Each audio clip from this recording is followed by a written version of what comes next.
രണ്ടുപേരും അകത്തു കയറിയതും മറ്റൊരു സെർവന്റ് ജ്യൂസുമായി വന്നു. യമുന അത് വാങ്ങി മൂർത്തിയുടെ പിന്നാലെ മുകളിലേക്കുള്ള സ്റ്റെപ്പ് കയറി. റൂമിലെത്തിയതും യമുന ജ്യൂസിൻ്റെ ട്രേ ചെറിയ ടേബിളിലേക്ക് വെച്ചു.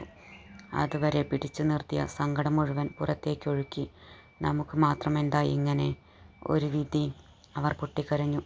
അനന്തമൂർത്തി അവരുടെ പുറത്തു തട്ടിക്കൊണ്ടിരുന്നു, എന്തു പറയുമെന്നറിയാതെ. ദേവലോകത്തിലെ അനന്തമൂർത്തിക്കും ഭാര്യ യമുന ദേവിക്കും 2 മക്കൾ, ട്വിൻസായ കൈലാസും കിഷോറും. ചെറുപ്പം മുതൽ സുഖജീവിതം നയിച്ചു വന്ന അവർ വഴിതെറ്റിയത് അനന്തമൂർത്തിയും യമുന ദേവിയും അറിഞ്ഞില്ല. സ്വന്തം ഉടമസ്ഥതയിലുള്ള സ്കൂളിലും കോളേജിലും പഠിച്ചു വന്ന അവരുടെ കൊള്ളരുതായ്മകൾ ഒന്നും ടീച്ചേഴ്സും പ്രിൻസിപ്പലും അനന്തമൂർത്തിയെ അറിയിച്ചില്ല. കൈലാസും കിഷോറും ചെയ്തു കൂട്ടുന്ന സകല വൃത്തികേടുകളും പ്രിൻസിപ്പൽ കണ്ടില്ലെന്നു നടിച്ചു. അതിനോടനുബന്ധിച്ചു വരുന്ന പരാതികൾ ടീച്ചേഴ്സും പ്രിൻസിപ്പലും ഒതുക്കി തീർത്തുകൊണ്ടിരുന്നു. അതുകൊണ്ട് തന്നെ അവർക്ക് ശമ്പളം കൂടാതെ വലിയൊരു തുക തന്നെ കൈലാസും കിഷോറും നൽകിക്കൊണ്ടിരുന്നു. ഇതൊന്നും അറിയാതെ അനന്തമൂർത്തി തൻ്റെ ബിസിനസ് വലുതാക്കിക്കൊണ്ടിരുന്നു. തൻ്റെ ബിസിനസ് വിദേശത്തേക്കും വ്യാപിപ്പിച്ചു. അനന്തമൂർത്തി തിരക്കിൽ നിന്ന് തിരക്കിലേക്ക് ഊളിയിട്ടു. സ്കൂളിലും കോളേജിലും ഒക്കെ മീറ്റിങ്ങുകളിൽ പങ്കെടുത്ത യമുന ദേവിക്ക് മക്കളെപ്പറ്റി നല്ല അഭിപ്രായമാണ് കിട്ടിക്കൊണ്ടിരുന്നത്. അതുകൊണ്ട് തന്നെ അവരും ഒന്നും അറിഞ്ഞില്ല. കൈലാസും കിഷോറും ഹയർ സ്റ്റഡീസിന് US ആണ് തിരഞ്ഞെടുത്തത്.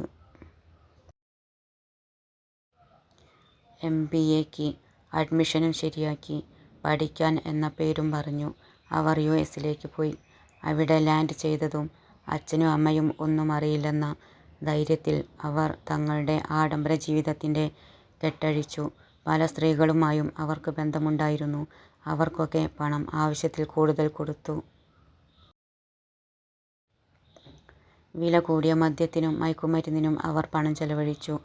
അവർ തങ്ങളുടെ കൂട്ടുകാരും ചേർന്ന് 5 സ്റ്റാർ ഹോട്ടലുകളിൽ കയറി ആവശ്യത്തിൽ കൂടുതൽ എക്സ്പെൻസീവ് ഫുഡ് ഓർഡർ ചെയ്തു കഴിച്ചു. കൂട്ടുകാർ അവരുടെ ക്യാഷും ഇവരെക്കൊണ്ട് കൊടുപ്പിച്ചു. തങ്ങളുടെ അച്ഛൻ വലിയ കോടീശ്വരൻ ആണെന്ന് ഇവർ കൂട്ടുകാരുടെ ഇടയിൽ വീമ്പിളക്കി നടന്നു. തങ്ങളുടെ അക്കൗണ്ടിൽ പണം തീർന്നാൽ അവർ യമുന ദേവിയെ അറിയിക്കും. യമുന പണം അയച്ചു കൊടുക്കുകയും ചെയ്യും. ആവശ്യങ്ങൾ കൂടുതലായപ്പോൾ യമുന മൂർത്തിയെ വിവരമറിയിച്ചു. മൂർത്തി മക്കളുടെ അക്കൗണ്ട് ഡീറ്റെയിൽസ് പരിശോധിച്ചപ്പോൾ ഞെട്ടിപ്പോയി. ഓരോ ആഴ്ചയും ലക്ഷങ്ങൾ ആണ് പിൻവലിച്ചത്. മൂർത്തി US പോയി. കോളേജിൽ അന്വേഷിച്ചപ്പോൾ 2ാമത്തെ ദിവസം തന്നെ കോളേജിൽ നിന്ന് പുറത്താക്കിയെന്ന് അറിഞ്ഞു. മൂർത്തിക്കാകെ ദേഷ്യം പിടിച്ചിരുന്നു. അയാൾ മക്കളുടെ അടുത്ത് പോയതേയില്ല. നേരിട്ട് ചോദിച്ചാൽ അവർ സത്യം പറയില്ല. അതുകൊണ്ട് തന്നെ മൂർത്തി അവിടെയുള്ള ഒരു പ്രൈവറ്റ് ഡിറ്റക്റ്റീവ് ഏജൻസിയെ സമീപിച്ചു. മക്കളുടെ ഫോട്ടോയും അവരുടെ അഡ്രസ്സും കൊടുത്തു. അവരെപ്പറ്റി അന്വേഷിക്കാൻ പറഞ്ഞു. ഫീസും കൊടുത്തു. അനന്തമൂർത്തി ഒരു ഹോട്ടലിൽ റൂമെടുത്തു താമസിച്ചു. അനന്തമൂർത്തി അവിടെയിരുന്നു തൻ്റെ ബിസിനസ് നിയന്ത്രിച്ചു. 2 ആഴ്ചയ്ക്കുള്ളിൽ തന്നെ മക്കളുടെ സകല വൃത്തികേടുകളും അടങ്ങുന്ന ജീവിതത്തിൻ്റെ റിപ്പോർട്ട് ഫോട്ടോ സഹിതം മൂർത്തിക്ക് ഡിറ്റക്റ്റീവ് ഏജൻസി കൈമാറി. സത്യാവസ്ഥ അറിഞ്ഞ മൂർത്തി ആകെ തകർന്നിരുന്നു. റിപ്പോർട്ടിൻ്റെ കോപ്പി എടുത്തു മൂർത്തി മക്കളുടെ മുന്നിലെത്തി. അവരുടെ കുത്തഴിഞ്ഞ ജീവിതം താനറിഞ്ഞെന്ന തെളിവ് കാണിച്ചു. അവർക്ക് ഒരു കൂസലുമില്ലായിരുന്നു. അവർ മൂർത്തിയോട് നേരിട്ട് പണം ചോദിച്ചു. മൂർത്തി കൊടുത്തില്ലെന്നു മാത്രമല്ല, തനിക്ക് ഇങ്ങനെ 2 മക്കൾ ഇല്ലെന്ന് വെട്ടി തുറന്നു പറഞ്ഞു. അന്നു തന്നെ മൂർത്തി നാട്ടിലേക്ക് തിരിച്ചു. വീട്ടിൽ എത്തിയതിനു ശേഷം യമുനയോട് വിവരങ്ങളെല്ലാം പറഞ്ഞു. തെളിവും കാണിച്ചു. അതിനുശേഷം മൂർത്തി മക്കളെ വിളിക്കാറുമില്ല. ഇങ്ങോട്ട് വിളിച്ചാൽ ഫോൺ എടുക്കാറുമില്ല. ക്യാഷ് അയച്ചു കൊടുക്കാറുമില്ല. യമുനയോടും ക്യാഷ് കൊടുക്കരുതെന്ന് കർശനമായി പറഞ്ഞു. പ്രശ്നങ്ങൾ രൂക്ഷമായിക്കൊണ്ടിരുന്നു. ഇതിനോടകം മദ്യത്തിനും മയക്കുമരുന്നിനും അടിമയായ കൈലാസിനും കിഷോറിനും ആകെ ഭ്രാന്ത് പിടിക്കുന്ന പോലെ തോന്നി. ഇനി പണം കിട്ടില്ലെന്നറിഞ്ഞ അവർ മൂർത്തിയെ കൊല്ലാൻ കൊട്ടേഷൻ കൊടുത്തു. 1 അല്ല 5 പ്രാവശ്യം. അതിൽ നിന്നെല്ലാം ഭാഗ്യം കൊണ്ടാണ് മൂർത്തി രക്ഷപ്പെട്ടത്. പിന്നീട് അവർ യമുനയെ വിളിച്ചു. കമ്പനിയും മറ്റു സ്വത്തുക്കളും അവരുടെ പേരിലേക്ക് രജിസ്റ്റർ ചെയ്യാൻ പറഞ്ഞു. പിന്നീട് അവർ യമുനയെ വിളിച്ചു കമ്പനിയും മറ്റു സ്വത്തുക്കളും അവരുടെ പേരിലേക്ക് രജിസ്റ്റർ ചെയ്യാൻ പറഞ്ഞു. യമുന ആ കാര്യം മൂർത്തിയെ അറിയിച്ചു. വല്ല അനാഥാലയങ്ങൾക്കോ പാവപ്പെട്ടവർക്കോ കൊടുത്താലും തൻ്റെയും ഭാര്യയുടെയും പേരിലുള്ള ഒരു തരി മണ്ണ് പോലും മക്കൾക്ക് കൊടുക്കില്ലെന്ന് മൂർത്തിയും പറഞ്ഞു. വിശ്വസിച്ചു. തൻ്റെ കമ്പനി ആരെ ഏൽപ്പിക്കുമെന്ന ടെൻഷനിൽ ആണിപ്പോൾ മൂർത്തി. തൻ്റെ ഉടമസ്ഥതയിലുള്ള സ്കൂളിലും കോളേജിലും സംഭവിച്ച തൻ്റെ മക്കളുടെ അക്രമങ്ങളൊക്കെ മൂർത്തി അന്വേഷിച്ചറിഞ്ഞു.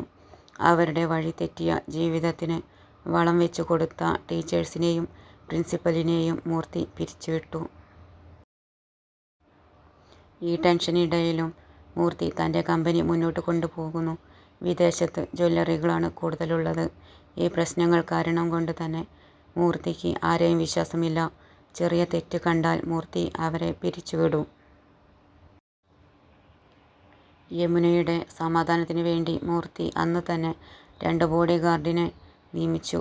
വീട്ടിലും ഓഫീസിലും സെക്യൂരിറ്റിയും ടൈറ്റാക്കി. CCTV ക്യാമറ ഒക്കെ വർക്കിംഗ് ആണെന്ന് ഉറപ്പാക്കി. ഇപ്പോൾ സമാധാനമായോ? മൂർത്തി യമുനയോട് ചോദിച്ചു. അവർ വെറുതെ മൂളി. അവർക്ക് സമാധാനമായില്ലെന്ന് മൂർത്തിക്ക് മനസ്സിലായിരുന്നു. പിറ്റേന്ന് അനന്തമൂർത്തി ഓഫീസിലെത്തിയത് 2 ബോഡി ഗാർഡുകളുടെ അകമ്പടിയോടെയായിരുന്നു. ഓഫീസിൽ ആർക്കും ഒന്നും മനസ്സിലായില്ല. സ്റ്റാഫുകൾ എല്ലാവരും കാര്യമറിയാതെ പരസ്പരം നോക്കി. കൂടുതൽ തല പുകയ്ക്കാതെ അവരൊക്കെ തങ്ങളുടെ ജോലിയിലേക്ക് കടന്നു. ആരോടും അനാവശ്യമായി സംസാരിച്ച് നിൽക്കാതെ തൻ്റെ ജോലി പെട്ടെന്ന് തന്നെ ചെയ്തു തീർക്കുന്ന പാറുവിനെ മൂർത്തിക്ക് വളരെ ഇഷ്ടമായിരുന്നു. 2-3 ദിവസങ്ങൾ കടന്നുപോയി. പിറ്റേന്ന് മൂർത്തി ഓഫീസിലെത്തിയതിനു ശേഷം ശേഖറിനെ തൻ്റെ ക്യാബിനിലേക്ക് വിളിപ്പിച്ചു. ശേഖർ വന്നപ്പോൾ അനന്തമൂർത്തി ചോദിച്ചു, എന്തായി തൻ്റെ കാര്യം? I mean leave. സർ, എനിക്ക് സർജറി വേണമെന്നാണ് ഡോക്ടർ പറഞ്ഞത്. സർജറി അടുത്ത മാസം ചെയ്യാമെന്നാണ് പറഞ്ഞത്. അപ്പോഴേക്കും ഒരാളെ നോക്കിയാൽ നന്നായിരിക്കും. ഒരു 2 ആഴ്ച കൂടി ഞാനുണ്ടാകും. അപ്പോഴേക്കും ഒരാളെ കിട്ടിയാൽ നന്നായിരിക്കും. PA പോസ്റ്റിലേക്ക് ഒരു ഇൻ്റർവ്യൂ നടത്തിയാൽ അതിൽ നിന്ന് ടാലൻ്റുള്ള ഒരാളെ PA ആയി നിയമിക്കാമായിരുന്നു. ശേഖർ പറഞ്ഞു. അയാൾക്ക് കുറച്ച് ആരോഗ്യ പ്രശ്നങ്ങളുണ്ട്. അത്യാവശ്യമായി സർജറി ആണ് ഡോക്ടർ നിർദ്ദേശിച്ചത്. PA പോസ്റ്റിലേക്ക് വളരെ ടാലൻ്റുള്ള ഒരാളെയാണ് ആവശ്യം. പറ്റിയ ഒരാളെ കിട്ടിയില്ലെങ്കിൽ കമ്പനിക്കാണ് പ്രശ്നം. പുതിയതായി വന്ന സൗപർണിക എന്ന കുട്ടിയെ എല്ലാ കാര്യങ്ങളും ഒന്ന് പഠിപ്പിക്ക്. 2 ആഴ്ചയ്ക്കുള്ളിൽ. ഓക്കെ, എന്നിട്ട് നീ ലീവ് എടുത്തോ, മൂർത്തി പറഞ്ഞു. Okay sir. ശേഖറിന് സമാധാനമായി.